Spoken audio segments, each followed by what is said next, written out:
Yes, may mga tao po talaga na una nilang binabasa ang kanilang down there. Ito raw ay nagpapakita ng personality mo na isa kang private and deserve individuals. Masyado mong pinapahalagahan ang iyong personal space. Maitim ba skin? Underarm at singit mo? K-Skin ang bahala sa'yo. Premium ang ingredients, paraben-free and sulfate-free, and FDA-approved, kaya safe for everyone. With K-Skin, ibalik ang alindog mo. Huwag nang magpahuli. Hi guys! Welcome back to our channel. Kamusta po kayong lahat? Sana ay nasa mabuti po kayo. At sa mga hindi po nakakakilala sa akin, my name is Cheryl Ting. At kung bago lang po kayo sa channel na to, pwede po bang makahingi ng isang favor to please consider to subscribe dito po sa ating channel. And also, huwag niyo na rin po sanang kalimutan i-like and i-follow ang ating Facebook page official and also ang ating TikTok account, Cheryl Ting.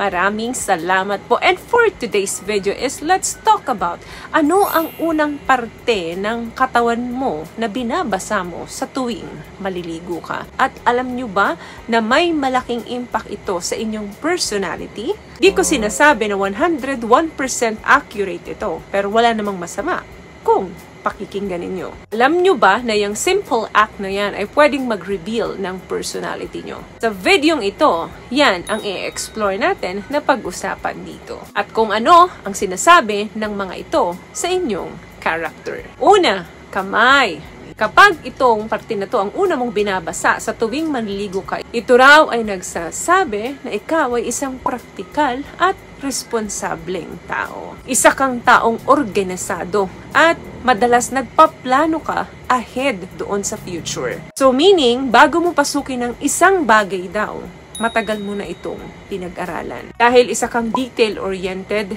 na tao at gusto mo laging in order ang lahat. Okay, doon naman tayo sa number 2. Kung ikaw naman yung taong una mong binabasa sa tuwing maliligo ka ay ang iyong mukha. Dahil sa kagustuhan mong ikondisyon muna ang iyong buong katawan sa pagligo ng malamig na tubig, uunahin mo minsan basain ang mukha mo. Meaning naman daw nito ay isa kang confident at meron kang isang matatag na sense of self. Matibay ka sa kahit anong hamon ng buhay. Wala kang inuurungan. Lagi mong ipinapakita kung ano yung best mo.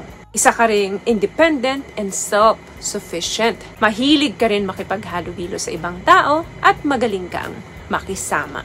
Pangatlo, paa mo ba ang una mong binabasa sa tuwing maliligo ka? Just to test the water kung ito ba ay malamig or mainit. Kaya hinuhugasan muna nila una ang kanilang mga paa. Ito naman daw yung mga taong humble or down to earth. Sila ay grounded na individuals at palaging naglo-look back kung ano yung pinanggalingan nila. Meaning, hindi lumalaki ang mga ulo nito kahit na ano paman ang marating nila sa buhay. Hindi sila natatakot na madumihan pa ang kanilang kamay para lang magawa nila kung ano man yung gusto nila. Dahil lagi silang willing na mag-work hard or magtrabaho ng maayos para lang sa ikatatagumpay ng buhay nila. Meron din silang payapang pag-iisip at magaling din sila sa solving problem. At kapag humingi ka ng advice or payo sa mga taong ganito,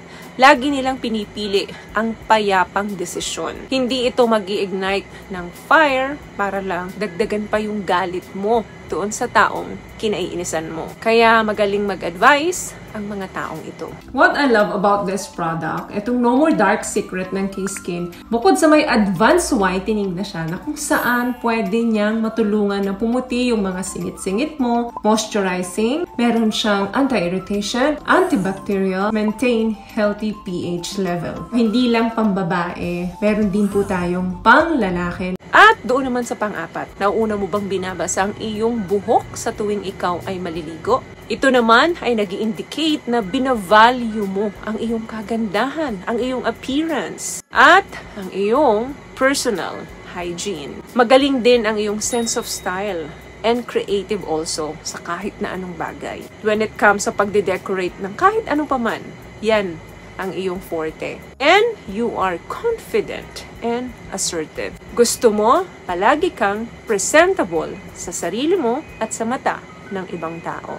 Paano naman kung ikaw yung tipo ng taong una mong binabasa ang iyong chest or ang iyong dibdib? Ito daw ay nag-i-indicate na isa kang confident na tao. Alam mo kung ano yung worth mo at alam mo kung ano yung value mo. Kaya gusto mo na pinapahalagahan ka ng mga taong pinapahalagahan mo rin. You are very compassionate and caring, loving person. Gusto mo kasi kung paano mo binavalue yung isang tao, ganun din ang ibinabalik sa'yo. Kaya magaling ka pagdating sa usaping pakikipagrelasyon. Awak ang iyong pangunawa at magaling kang makinig sa mga taong nangangailangan nito. Magaling kang mag-offer ng emotional support. And next, paano naman kung ang una mong binabasa sa tuwing maliligo ka ay ang iyong mga braso? Ano naman ang sinasabi sa karakter mo nito? Ikaw daw ay isang individuals na palaging on the go. Meaning, kapag may ginusto ka, may plenano ka.